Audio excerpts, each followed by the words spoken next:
Nyatanya, dalam 4 bulan terakhir, jumlah kasus DBD tembus 1.086 kasus. 9 pasien DBD usia balita dan anak-anak dilaporkan meninggal dunia akibat terlambat mendapat penanganan intensif. Memang faktor cuaca juga jadi berpengaruh ya. Ini sesuai dengan informasi dari BMKG aja, musim hujan kita ini akan semakin panjang. Nah ini kalau ada musim hujan berarti terus panas, genangan-genangan air itu kan ada. Assalamualaikum warahmatullahi wabarakatuh. Salam sehat untuk kita semua. Video ini penting untuk Anda dan keluarga. Kenapa? Karena saat musim hujan, banyak tetangga atau saudara kita yang terkena demam berdarah. Mari kita pahami bersama agar kita bisa mencegah dan tidak terjadi panik saat ada yang sakit. Apa itu demam berdarah dan gejalanya?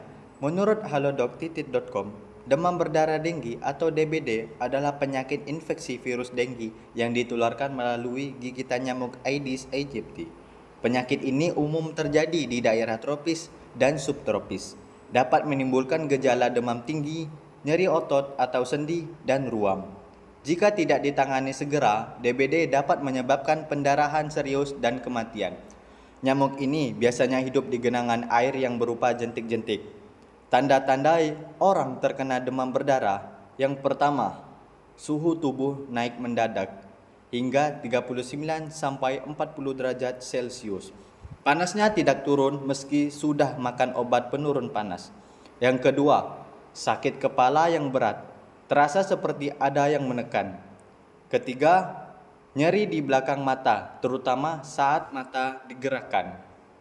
Yang keempat, muncul bintik-bintik merah di kulit. Jika kulit diregangkan, bintik itu tidak akan hilang. Serta yang kelima, terasa nyeri otot dan sendi yang terasa seperti kelelahan yang berlebihan. Jika Anda atau keluarga merasakan ini, jangan menunggu parah. Langkah yang harus dilakukan jika sakit terkena demam berdarah. Jika terdapat gejala seperti tersebut, segera bawa ke puskesmas ataupun rumah sakit. Jangan hanya mengandalkan pengobatan sederhana yang ada di rumah. Demam berdarah bisa membahayakan jika terlambat ditangani. Sebaiknya segera pergi ke rumah sakit terdekat untuk menjalankan pengobatan yang lebih intensif. Mencegah lebih baik daripada mengobati. Berikut adalah aktivitas kecil yang dapat membantu mencegah perkembangan nyamuk Aedes. Yang pertama, kuras saluran penampungan air ataupun air yang tergenang seperti bak mandi, drum, dan tebayan. Lakukan seminggu sekali, gosok dindingnya agar telur nyamuk hilang. Lalu yang kedua, tutup rapat semua tempat air, jangan sampai nyamuk masuk ke dalam dan bertelur. Lalu yang ketiga adalah mendaur ulang barang-barang yang digunakan. Singkirkan barang-barang bekas yang bisa menampung air hujan seperti ban bekas, botol, plastik jika dapat dipakai, jika tidak dipakai, buang atau dikubur. Lalu ada beberapa cara untuk mencegah penyakitnya, yaitu gunakan lotion anti nyamuk saat tidur siang ataupun malam. Tidur menggunakan kelambu, terutama untuk bayi dan lansia. Yang ketiga, tanam tanaman pengusir nyamuk seperti lavender ataupun serai. Lakukan kegiatan ini secara rutin setiap minggu, tidak perlu menunggu ada laporan kasus di lingkungan.